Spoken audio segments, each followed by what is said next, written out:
on the morning of January 22nd, 1943. Deep in the shattered remains of a Japanese bunker near Point Cruz on Guadalcanal, a young American officer lay motionless, watching a single banyan tree through a modest rifle scope.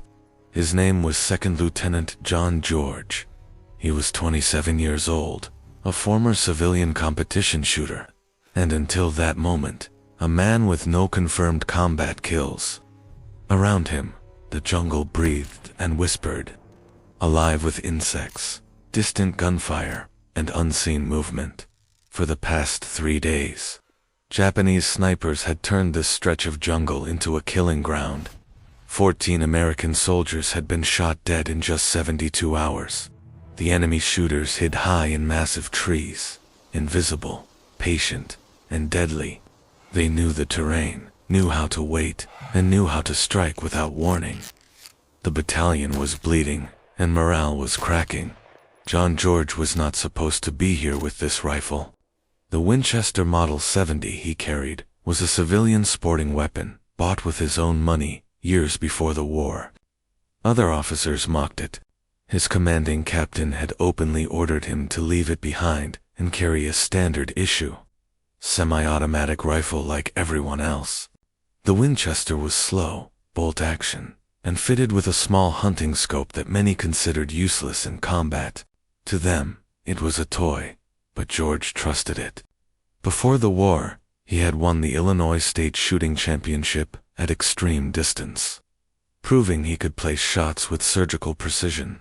He understood ballistics, wind, breathing, and trigger control at a level few soldiers ever reached. While others cleaned their rifles by routine, George treated his weapon like a precision instrument. That morning, intelligence suggested Japanese snipers were operating from banyan trees overlooking a key supply route. George positioned himself alone. No spotter, no radio, just 60 rounds of ammunition, a canteen, and absolute focus. He scanned slowly, filtering out noise and chaos, searching for the smallest, unnatural movement among branches and shadows. At exactly 9:17 a.m., he saw it, a slight shift high in the canopy. No wind, no birds, just movement. Nearly 90 feet above the ground, a Japanese sniper was concealed in the fork of a massive tree, watching American troops below. The enemy had no idea he was being watched. George adjusted his aim, controlled his breathing, and squeezed the trigger. One shot cracked through the jungle. The figure in the tree collapsed and fell, crashing to the ground below. Silence followed. John George worked the bolt and kept watching. He knew one thing for certain. Japanese snipers never worked alone, and somewhere nearby, another set of eyes had just realized the hunt had begun. But that first shot was only the opening move. What followed would turn a mocked rifle into a legend, and a forgotten officer into a nightmare for every enemy sniper in the jungle. The jungle did not erupt after the first shot. It tightened. The usual chatter of insects dulled, as if the forest itself was listening. John George stayed perfectly still, his cheek pressed to the stock, his eye locked through the scope. He did not celebrate the kill. He did not move to confirm it. He understood the psychology of snipers too well. The moment one man fell, the others would freeze, searching not for movement, but for intention. Minutes passed. Sweat slid down his neck. His muscles began to ache, but he ignored it. Then, far to the left, another subtle shift appeared. Not a body this time, just a rifle barrel, briefly catching light before vanishing behind leaves. The Japanese sniper had not fired. He was waiting, hoping George would expose himself. George did not oblige. Instead, he adjusted his position by inches, slow enough to be invisible. He changed his angle, recalculated distance, and waited again. The Japanese shooter believed he was hunting an American patrol. He did not realize he was facing a marksman who treated patience as a weapon. The second target revealed himself almost accidentally, a slight lean, a correction of balance. George fired. The bullet punched through foliage and struck true. Another body dropped from the canopy, snapping branches as it fell. 2 shots. 2 kills. Still no return fire. By now, word began spreading through the American lines. The sniper threat was changing. The unseen killers who had dominated the jungle for days were suddenly dying without warning. Officers nearby could not see what George was doing, only hear isolated cracks echoing through the trees, followed by long stretches of silence. Over the next several hours, George continued his methodical hunt. He never fired quickly. Every shot followed long observation. Sometimes he waited nearly an hour between rounds. When a sniper fired at American troops and revealed his position, George memorized the sound, the direction, the height. He hunted patterns, not people. By sunset, 6 Japanese snipers had been eliminated. As night fell, George finally withdrew. He had not eaten. He had barely moved. When he returned to camp, exhausted and silent, his captain demanded an explanation. George calmly reported his results. 6 confirmed kills, all from trees, all with the same rifle they had mocked. The reaction was immediate. Orders changed overnight. Instead of confiscating his rifle, commanders now asked questions. How did he see them? How did he calculate shots through jungle canopy? How did he remain unseen for so long? George answered simply, discipline, patience, precision. The next morning, something remarkable happened. Japanese sniper fire near Point Cruz dropped sharply, not stopped completely, but changed. They were firing fewer shots, relocating constantly, and abandoning high tree positions that had once made them nearly untouchable. Fear had entered the jungle. Japanese troops began whispering about an American sniper who could see through leaves and strike without warning. They did not know his name. They only knew that staying in the trees now meant death. But John George was not finished, because what began as a defensive response was about to become a deliberate mission, and John George was about to turn the sniper hunters into the hunted. Within days, John George's role quietly shifted. He was no longer reacting to sniper attacks. He was being sent out ahead of them. Patrols began moving only after George had cleared routes. Officers stopped questioning his methods and started protecting his independence. He was given freedom to operate alone, something almost unheard of for a junior officer in the middle of an active campaign. The Japanese adapted quickly, but not quickly enough. They abandoned obvious tree positions and began hiding lower, blending into roots, fallen logs, and dense undergrowth. George adapted to. He stopped searching for shapes and began hunting absence, where birds avoided landing, where insects went silent, where foliage looked untouched in a jungle where everything was usually broken or bent. One afternoon, while shadowing a marine patrol, George noticed something wrong. A narrow strip of ground ahead was perfectly clean. No broken twigs, no disturbed leaves. It looked natural, which in Guadalcanal meant it was artificial. He raised his rifle and waited. 10 minutes passed, then 20. Finally, the ground itself moved.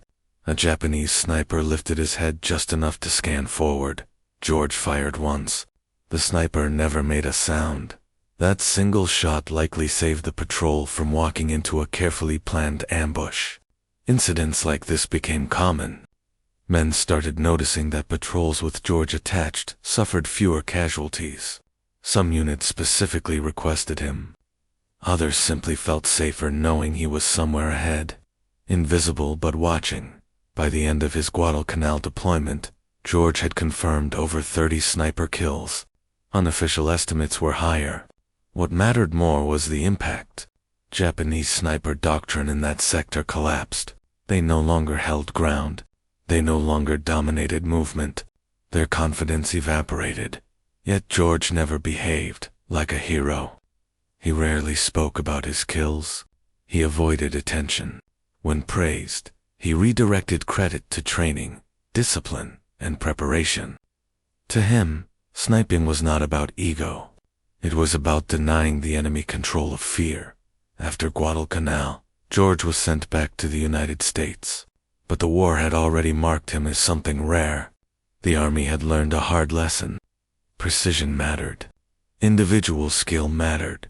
And the old belief that bolt-action rifles were obsolete had been shattered by one man with patience and vision.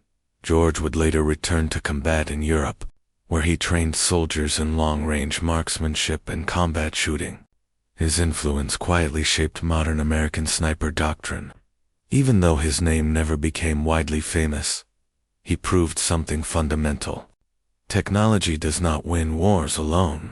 Skill in the hands of the right person can reshape the battlefield, and all of it began with a rifle they tried to take away from him.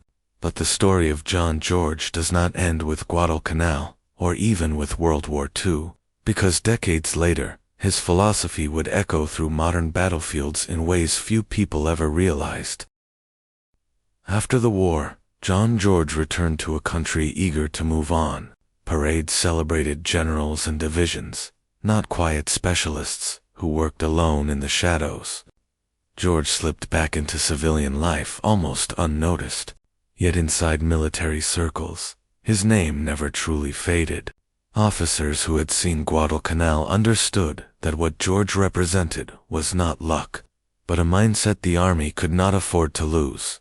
Instead of chasing fame, George focused on teaching. He wrote manuals, trained marksmen, and refined ideas that were considered unconventional at the time. He emphasized reading terrain like a language, understanding human behavior under stress, and mastering patience as a tactical skill. He argued that a sniper's greatest weapon was not the rifle, but restraint. Knowing when not to shoot mattered just as much as accuracy. Many senior officers resisted these ideas. The post-war military leaned toward firepower, speed, and overwhelming force. Precision seemed slow. Individual skill felt inefficient. But George had proof written in blood and silence across Guadalcanal. He had shown that one disciplined shooter could alter enemy behavior across an entire sector. As conflicts evolved in Korea and later Vietnam, younger officers began rediscovering his work. Jungle warfare returned.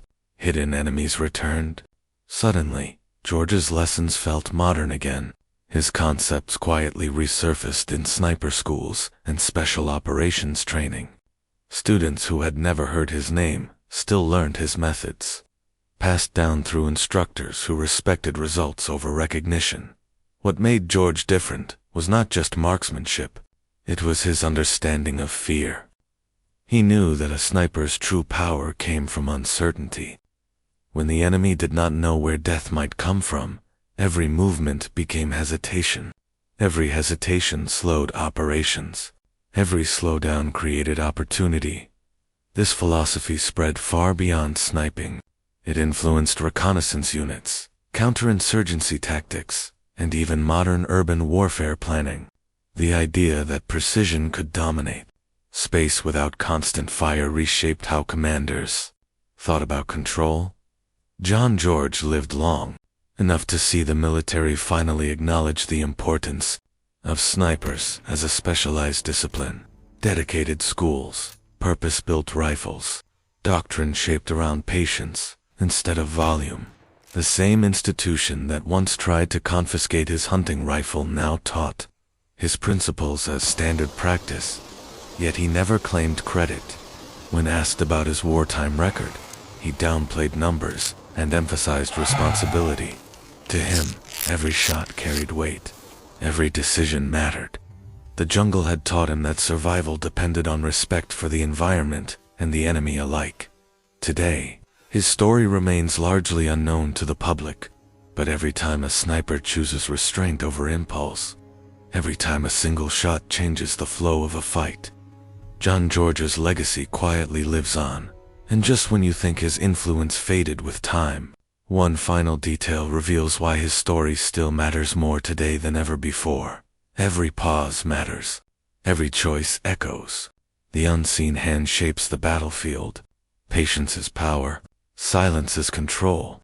One disciplined mind can tilt the tide. This is John George's gift still alive in every shadow, every measured breath, every single shot. If this moved you, pause, reflect, and honor the discipline. Share why.